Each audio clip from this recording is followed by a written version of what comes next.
All right, let's dive into this topic of spiritual warfare on marriage. It's like um, looking at marriage as a sacred covenant, not just a social contract. Yeah. It's hmm mirrored in scriptures like Genesis 2:24 and Ephesians 5:22-33, showing how divine it truly is. And that divine mirror really means the enemy specifically targets marriages, right? The idea Exactly, is that to yeah. break marriage is to distort the divine image, which, well, is a major spiritual offense. Now, one thing that really stands out is the six biblical weapons the enemy uses against marriage. Like what exactly? So, first up, we have porneia, sexual immorality. It encompasses anything outside the marriage covenant. And in today's world, with the explosion of pornography and casual hookups, it's a Right. massive issue. It's interesting because when you think about it, sexual purity goes far beyond just being faithful. It's about honoring the body as a temple. Yes, exactly. Then there's sclerocardia, or the hardness of heart, that, well, steals forgiveness and blocks Yep, and Jesus even reconciliation. mentioned that when discussing divorce, didn't he?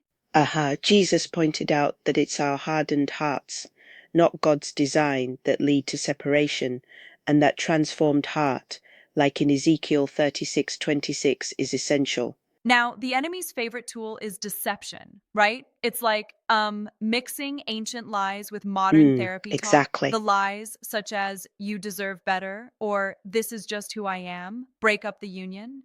And then comes bitterness, an insidious root that festers over time, poisoning everyone involved. It's like a slow poison, right? Exactly.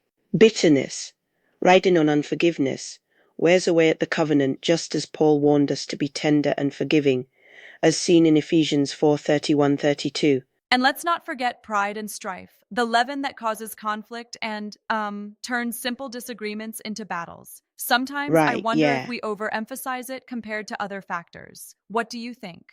That's a good point. While pride is huge, it's interwoven with other elements like bitterness, but together they create a perfect storm for conflict. Then there's prayerlessness, often overlooked. A couple that doesn't lock their doors with prayer is leaving the enemy wide open for invasion. First Peter 3:7 Absolutely. really drives that home.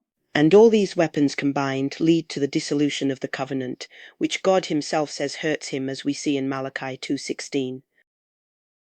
Yeah, it's like divorce isn't just a personal pain, but a spiritual wound. Yet the beauty here is the promise of redemption. God restores and renews. Hosea is a prime example, showing how God's relentless love restores broken unions. Right, yeah.